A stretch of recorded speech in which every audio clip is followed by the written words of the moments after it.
రే రావుడు కొబ్బరి బొండాలు సిద్ధం చేసావా? పెళ్ళోళ్ళు వచ్చి వేళైంది. ఏమే నిన్నే మళ్ళీ సిద్ధం చేసావా? అది పెళ్లికి ఒప్పుకోవటం లేదు. అయినా చెట్టంత మేనల్లుడు ఉండగా పై సంబంధం తేవాల్సిన కర్మేంటి? నొరబై అల్లుడు గిల్లుడు అన్న అంటే తీసుకెళ్లి లాక్కుల్లో పడేస్తాను. ఇప్పుడు వచ్చేవాళ్ళు తక్కువ వాళ్ళేం కాదు. బూరుగుపూడి రాయుడు గారు ఏకైక కుమారుడు. ఈ పెళ్లే ఖాయం చేస్తాను. ఎవరు కాదన్నా ఎవరు అడ్డొచ్చినా నా సంగతి తెలుసుగా. జాగ్రత్త.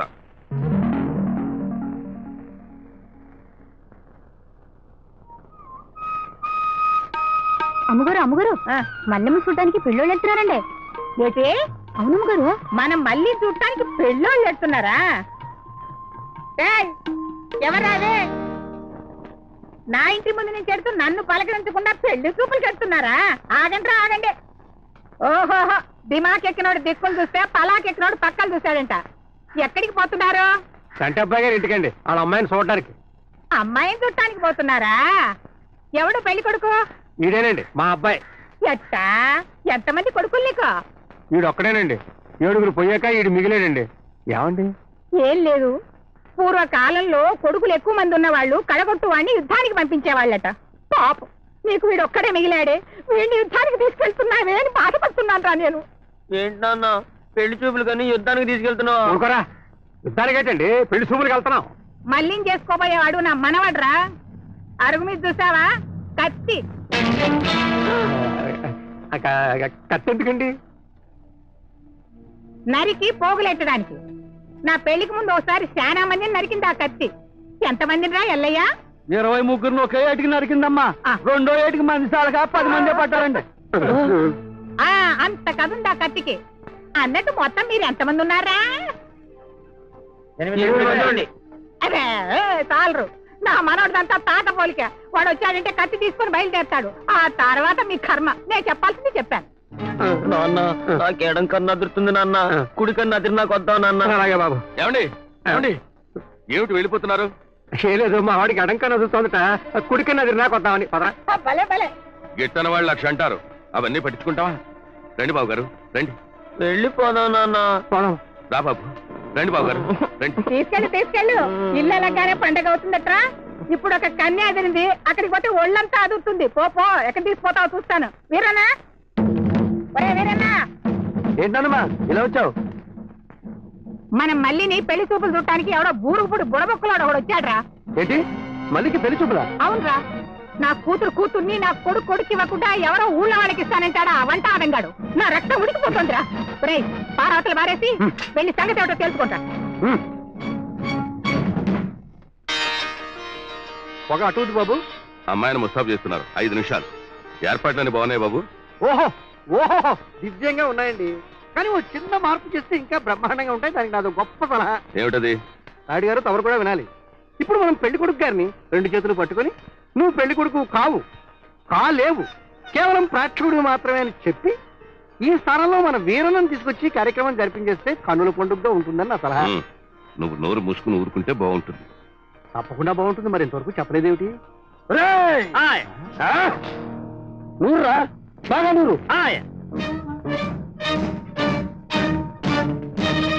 ఒకే ఏటికి వెళ్ళిన తల్లన్నీ తెగి పూరవతలు పడాలా? మేనమావ కొడుకు నేనుండగా నా మల్లిని చూడటానికి ఏ ధైర్యంతో వచ్చారా?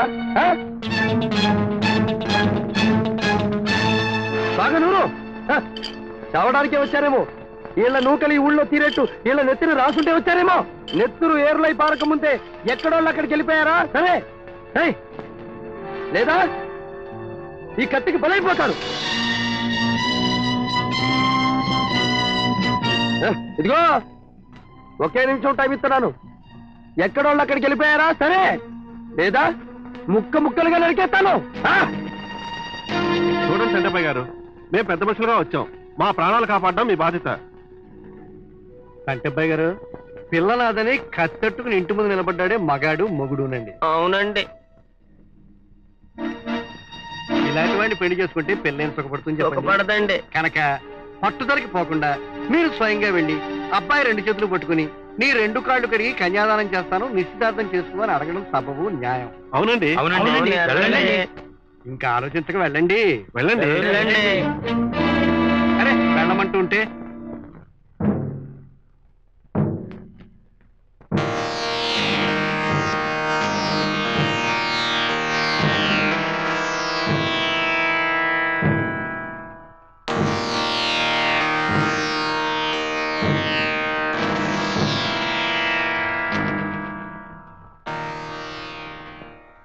మరి ఏది మాట్లాడాలన్నా ఒప్పుకోవాలన్నా ఇంటి దగ్గర మా నాన్నమ్మ ఉంది.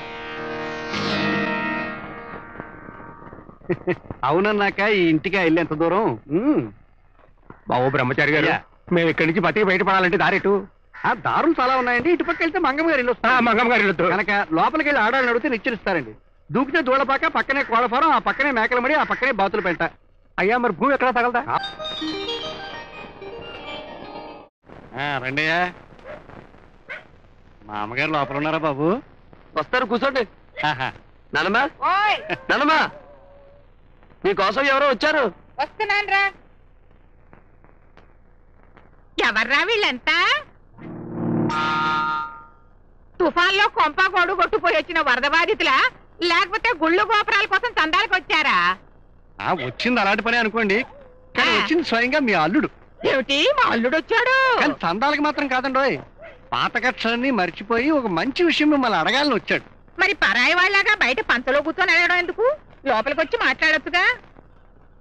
ఇంకా మేము అతన్ని జాతిలోంచి వెలివేయలేదని చెప్పండి. నువ్వు రారా.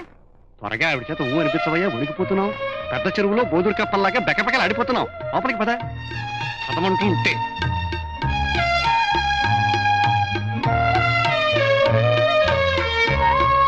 బాబు, నాయనా, తండ్రి, అడుగు.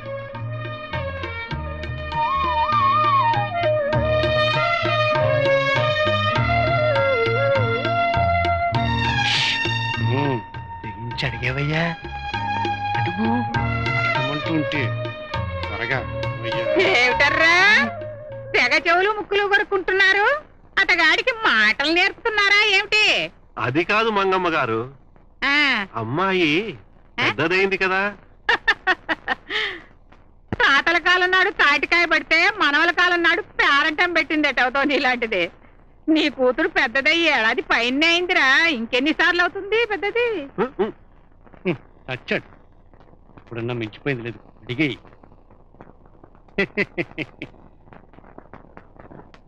మళ్ళీ పెళ్ళిడికొచ్చింది.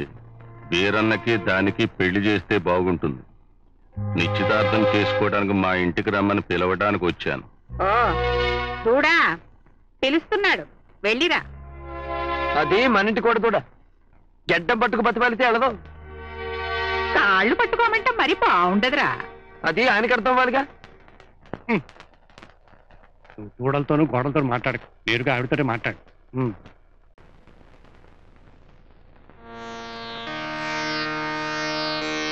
మల్లికి వీరన్నకి పెళ్లి చేయాలని నిశ్చయించుకున్నాం.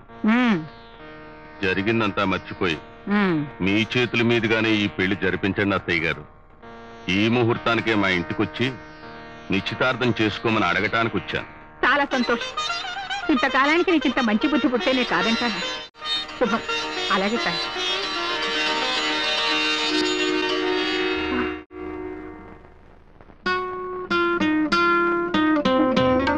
మళ్ళీ ఇప్పుడు మనం బాబా మృతం కావు. మరి ఎదురు వెళ్ళాలి. నిశ్చితార్థం అయిపోయిందిగా.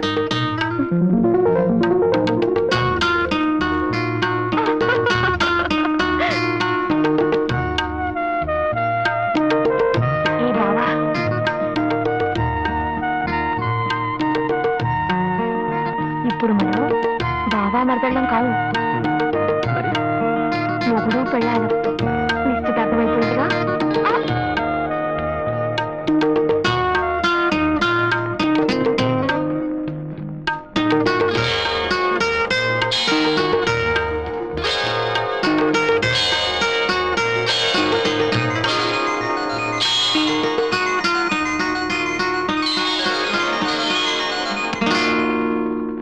ఎవర్రా అది? డప్పున తప్పుడైంది.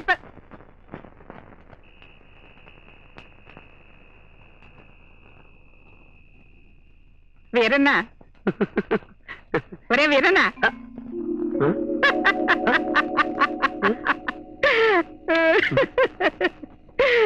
మొత్తం మీద ఉండాల్సిన వాడే కింద ఉన్నావేమిట్రా? అది అవును, నేను కిందకెళ్ళి వచ్చానమ్మా. కింద మీద తెలిసే వయసు కాదురా. మంచం ఏదో నేలేదో తెలియలేదన్నమాట. నీకు కాస్త తాత పోలికి వచ్చింది రోయ్. వెనకడికి నాకు పెళ్లి కాకముందులే నీ తాత జామ చెట్టు ఎక్కి పిట్టగోడ మించి పెరట్లోకి దూకొచ్చేవాడు. పెళ్ళైన తర్వాత కూడా అలవాటు పోలా. ఒకసారి దొంగ అనుకొని తన్నపోయినారు. కానీ ఆయన మగతనాన్ని అందరూ మెచ్చుకునేవారు. మగతనం పిట్టగోడ. ఏం ప్రయోజనం? పిట్టగోడ దూకలేకపోయినా మంచం మించి కింద పడ్డావు. అవస్థ పడకుండా తాత మర్యాద నిలబెట్టు.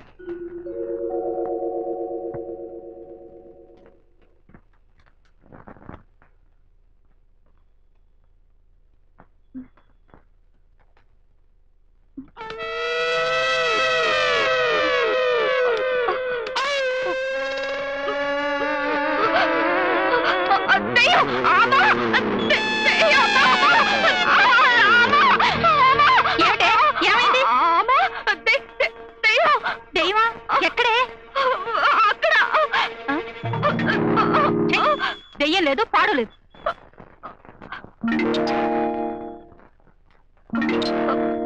లేదమ్మా, నేను ఇప్పుడే చూశాను. ఒసేయ్, నువ్వు ఇంకా చిన్నదానవా చితకదానవా?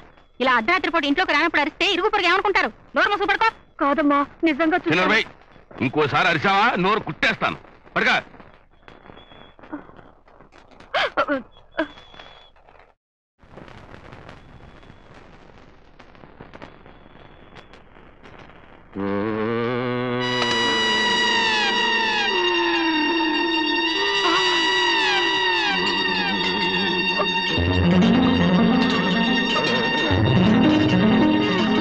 ఇంకోసారి అరిచావా నోరు కుట్టేస్తాను.